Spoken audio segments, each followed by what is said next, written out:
Welcome back to our channel Paramount and academic care. আজকে আমরা part 4-এ চলে আসছি। প্রিন্টএফ এবং স্ক্যানএফ সম্পর্কে আজকে বিস্তারিত আলোচনা করব যে কিভাবে প্রিন্টএফ এবং স্ক্যানএফের কার্যকলাপগুলো করানো হয়। তো প্রথমে যদি আমি একটা উদাহরণস্বরূপ একটা প্রোগ্রামিং লিখি, include stdio.h, এটা হচ্ছে হেডিং। এই হেডিং এর কাজ হচ্ছে এখানে কিছু ফাংশন থাকে, সেই ফাংশনগুলো হচ্ছে প্রিন্টএফ আছে এবং স্ক্যানএফ আছে। আমি হেডিং সম্পর্কে একটু পরে বলতেছি। আমি তারপরে লিখতে হয় হচ্ছে ভয়েড মেইন ফার্স্ট ব্রেকেট, অথবা অনেকে শুধুমাত্র মেইনও লেখে। তারপর একটা সেকেন্ড ব্রেকেট দিতে হবে। এরপর যদি আমি একটা এইভাবে লিখি যে প্রিন্ট এফ, মানে প্রিন্ট এফ বলতে বোঝানো হচ্ছে প্রিন্ট ফাংশন, প্রিন্ট এফ, এখন একটা ফার্স্ট ব্রেকেট দিতে হবে। তারপর ডাবল কোটেশন, এখানে আপনি লিখলেন বাংলাদেশ, ডাবল কোটেশন শেষ, সেমিকোলন শেষ, তারপর হচ্ছে আপনার সেকেন্ড ব্রেকেট শেষ। এখন আমি এই পুরো ব্যাপারটা নিয়ে বিস্তারিতভাবে আলোচনা করতেছি। প্রথম যে একটা হেডিং দেওয়া আছে, hash include less than stdio, studio না, কিন্তু এখানে স্টুডিও বানানে কিন্তু ইউ থাকে, এটা হবে stdio.h গ্রেটার দেন। এই হেডিংটা কাজ হচ্ছে এই হেডিংয়ের মধ্যে কি কি ফাংশন ডিফাইন করে বা কি কি ফাংশন আছে সেগুলো নির্ভর করে। যেমন এখানে প্রিন্টএফ আছে, স্ক্যানএফ আছে এই হেডিং এর উপর। এরকম হেডিং আরো আছে, যেমন হ্যাশ ইনক্লুড math.h, ম্যাথমেটিক্যালের যত ফাংশনালিটি আছে সেই ফাংশনগুলো ডিফাইন করা হচ্ছে আমার এই হেডিং এর মধ্যে। আরো হেডিং আছে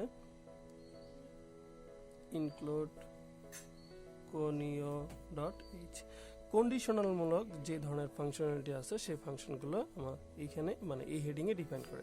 তো এরকম অনেক হেডিং আছে, আপনারা চাইলে মূল কথা এটা ব্যবহার করলে হয়, তারপর এই তিনটা ব্যবহার করতে পারেন। তো আমি তিনটা ব্যবহার হচ্ছে যে প্রথম হেডিংটার মধ্যে থাকে প্রিন্টএফ এবং স্ক্যানএফ, এবং ম্যাথ এই ফাংশনালিটির মধ্যে থাকে হচ্ছে যেমন প্লাস, মাইনাস, পার্সেন্টেজ। অর্থাৎ ম্যাথমেটিক্যালের যত ফাংশনালিটি আছে সেই ফাংশনালিটিগুলো আমার এই হেডিং এর উপর ডিপেন্ড করে। এবং যত ধরনের কন্ডিশনাল মূলক আছে, কন্ডিশনাল মূলক বলতে বোঝানো হয় যদি 2020কে যদি 4 দ্বারা ভাগ করার পর নিঃশেষ বিভাজ্য হয়, অর্থাৎ এখানে শূন্য হয়, তাহলে এটা কি হবে, লিপিয়ার হবে, না হলে লিপিয়ার হবে না।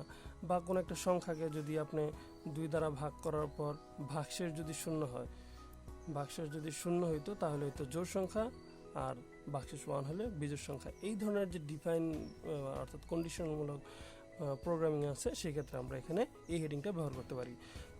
তারপর আছে হচ্ছে এখানে ভয়েড মেইন, অথবা আপনি মেইন লিখতে পারেন। এই ক্ষেত্রে আপনার নিজের ইচ্ছা, যেটা একটা লিখলেই হলো। তারপর একটা সেকেন্ড ব্রেকেট দিতে হবে, আর সেকেন্ড ব্রেকেটের মধ্যে আমরা যত ফাংশনালিটি আছে সেই ফাংশন বা যত প্রোগ্রামিং আছে সেই প্রোগ্রামগুলো ব্যবহার করব। তারপর সেকেন্ড ব্রেকেট শেষ। এইখানে একটা ইন্ডিং এর জন্য একটা ট্যাগ অর্থাৎ কিওয়ার্ড লিখে, সেটা হচ্ছে গেটস, জিইটি গেটস, অথবা রিটার্ন 0 আপনি একটা ব্যবহার করলে হবে। এখানে রিটার্ন 0 লিখলে হবে অথবা গেটস লিখলে হবে। আরেকটা কথা বলে নেই, এই সেকেন্ড ব্রেকেটের মধ্যে যে কটা লাইন লিখবেন প্রত্যেকটা লাইন শেষে একটা করে সেমিকোলন দিতে হবে। কিন্তু এইখানে যতগুলো ফাংশন লিখবেন সেই ফাংশনগুলোর উপর কোনো সেমিকোলন নাই শেষে, কিন্তু সেকেন্ড ব্রেকেটের মধ্যে যে কটা ফাংশন লিখবেন সেই ফাংশনটির মধ্যে মানে লাস্টে একটা সেমিকোলন দিতে হবে। যেমন এখানে গেটস লিখতে পারেন অথবা রিটার্ন 0, যে কোনো একটা। আপনি যদি দুটো লিখে দেন তাহলে কিন্তু হবে না। ওকে, এরকম একটা আমি উদাহরণ যদি দেই, যদি আপনাকে বলা হয় যে বাংলাদেশ লেখাটা 5 বার প্রিন্ট করেন, তখন আপনি কি করতে পারেন? আমি এরকম লিখতে পারি যে ইনক্লুড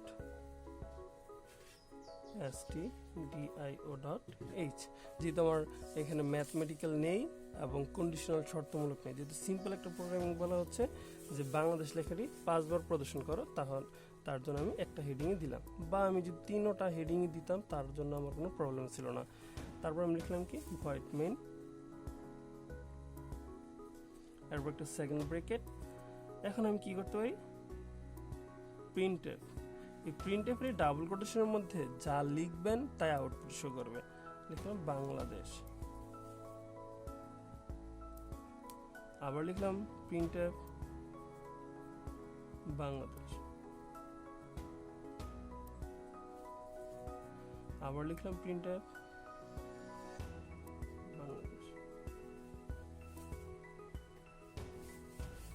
দেন 3 বার প্রিন্ট করলাম। ঠিক আছে, গেটস, এটা ফার্স্ট ব্র্যাকেট হবে, ফার্স্ট ব্র্যাকেট শুরু, ফার্স্ট ব্র্যাকেট শেষ, পরে সেমিকোলন, তারপর আমার সেকেন্ড ব্র্যাকেট।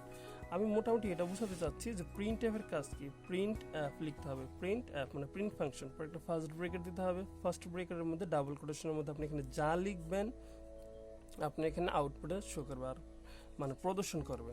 এখানে যদি আপনি লিখতেন যে ইন্ডিয়া, তাহলে ইন্ডিয়া শো করতো। আপনি এখানে যা লিখবেন, অর্থাৎ আইসিটি যদি লিখতেন বা এখানে যদি লিখতেন প্যারামাউন্ট অ্যান্ড একাডেমিক কেয়ার, তাহলে আপনার আউটপুটে সেটাই শো করতো। অর্থাৎ যা লিখবো সেটাই আমাদের আউটপুটে শো করবে। আর এইটা সম্পর্কে, প্রোগ্রামিং সম্পর্কে আমি বিস্তারিতভাবে আলোচনা করব আগামী ক্লাসে, অর্থাৎ কম্পিউটার স্ক্রিনের মধ্যে আমি প্র্যাকটিক্যালি দেখাবো।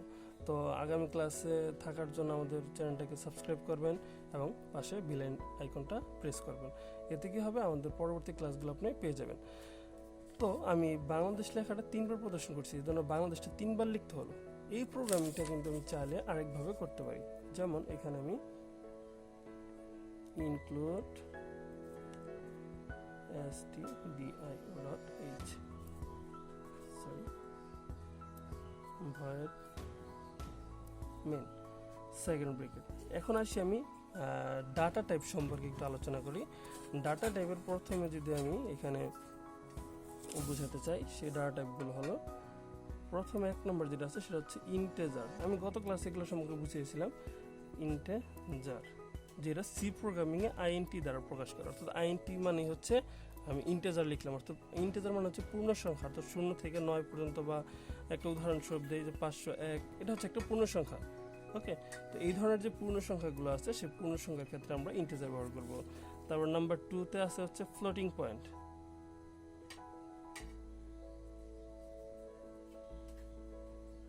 কিন্তু এটা সি প্রোগ্রামিংয়ে শুধুমাত্র ফ্লোট লেখে, ফ্লোট দ্বারা এগুলো দ্বারাই বোঝানো হয় সি প্রোগ্রামিংয়ে এটা কি ধরনের কিওয়ার্ড ডাটা টাইপ। এই ফ্লোট মানে হচ্ছে ভগ্নাংশ সংখ্যা, যেমন উদাহরণস্বরূপ হচ্ছে 5.01 অথবা 3.7 অথবা 0.8, এটাও কিন্তু একটা ফ্লোটিং পয়েন্ট, বা 8.00 এটাও কিন্তু একটা ফ্লোটিং পয়েন্টই বোঝায়। শুধুমাত্র এটা হচ্ছে আমার পূর্ণ সংখ্যা, কিন্তু 8.00 এটা পূর্ণ সংখ্যায় কিন্তু এটা ভগ্নাংশ রূপে পরিবর্তন করানো হচ্ছে। এরপর যদি নাম্বার 3-তে আসি, সেটা হচ্ছে ক্যারেক্টার। এই ক্যারেক্টার মানে হচ্ছে CHAR দ্বারা ক্যারেক্টার বোঝানো, অর্থাৎ বর্ণভিত্তিক বা বর্ণমূলক যে ধরনের ডাটা টাইপগুলো আছে সেই ডাটা টাইপগুলো এই ক্যারেক্টার দ্বারা প্রকাশ করে, অর্থাৎ A, B এই ধরনের ব্যাপারগুলো, বা বুকস অর্থাৎ নাম্বার 1 বা N1 দিলাম, এই ধরনের যে ডাটা টাইপগুলো আছে সেই ডাটা টাইপগুলো এই ক্যারেক্টার দ্বারা প্রকাশ করে। এরপর আরও আছে হচ্ছে ডাবল, কিন্তু সি প্রোগ্রামিংয়ে এই ডাবল দ্বারা প্রকাশ করে। এটার কাজ হচ্ছে এখানে পূর্ণ সংখ্যা বা ভগ্নাংশ সংখ্যা বা ক্যারেক্টার যে কোনো 2-3 ধরনের বা 2-এর অধিক ডাটা টাইপ একত্রে যদি কোনো প্রোগ্রাম রচনা করি, সেক্ষেত্রে আমার এই ডাবল ডাটা টাইপগুলো ব্যবহার করতে হবে। তো সি প্রোগ্রামিং এগুলো দ্বারা প্রকাশ করে, এগুলো কিন্তু না। আর এইগুলোর ক্ষেত্রে আমার ছোট হাতের অক্ষরগুলো লিখতে হবে। আরেকটা মূল কথা হচ্ছে সি প্রোগ্রামিং আমরা সবসময় ছোট হাতের অক্ষরগুলি লেখার চেষ্টা করব। তো যদি আমাকে এরকম বলা হয় যে বাংলাদেশ লেখাটি 5 বার প্রদর্শন করো, একটা প্রোগ্রামিং করো, তখন আমি কি করতে পারি, একটা আমি ডাটা টাইপ ধরতে পারি, যে ক্যারেক্টার কি ধরলাম, এক্স ধরলাম। ওকে, একটা ভেরিয়েবল ঘোষণা করলাম। তারপর যদি আমি এরকম লিখি যে প্রিন্টএফ, এখানে যদি প্রিন্টএফ থাকে তাহলে লিখতে হবে হচ্ছে %d, ফ্লোটিং থাকলে লিখতে হবে %f, ক্যারেক্টার থাকলে লিখতে হবে %c, এবং ডাবল থাকলে লিখতে হবে হচ্ছে %d। এইগুলো দ্বারা হচ্ছে তাদের ঘোষণা করে, যে ডিক্লেয়ার করা হয়। যেমন এইখানে আমি যে প্রোগ্রামিংটা করতেছিলাম, এখানে লিখলাম ক্যারেক্টার x, তো আমি যদি এখানে লিখে নেই যে x = বাংলাদেশ,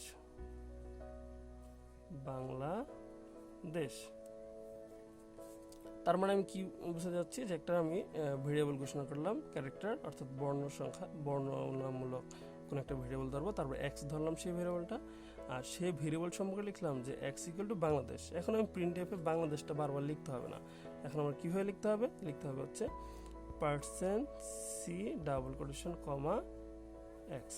আমি ব্যাপারটা আরেকবার বোঝাচ্ছি যে প্রিন্ট এফের মধ্যে আমি বলেছিলাম যে ডাবল কোটেশনের মধ্যে আমি যা লিখবো এটা %c হবে, ডাবল কোটেশনের মধ্যে আমি যা লিখবো সেটাই কিন্তু আমার আউটপুটে শো করবে। তো আমি এখানে কি করলাম, একটা কমান্ড ডিক্লেয়ার করলাম যেটা হচ্ছে %c, আর এই ডাবল কোটেশনের বাইরে একটা কমা দিয়ে সেই ভেরিয়েবলটা ঘোষণা করলাম কি এক্স।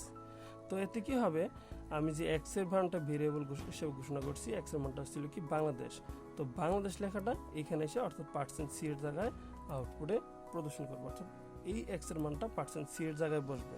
%c কোনো নিজস্ব ওয়ার্ড না, অর্থাৎ একটা ভেরিয়েবলের মানটা এখানে এসে ডিক্লেয়ার করে।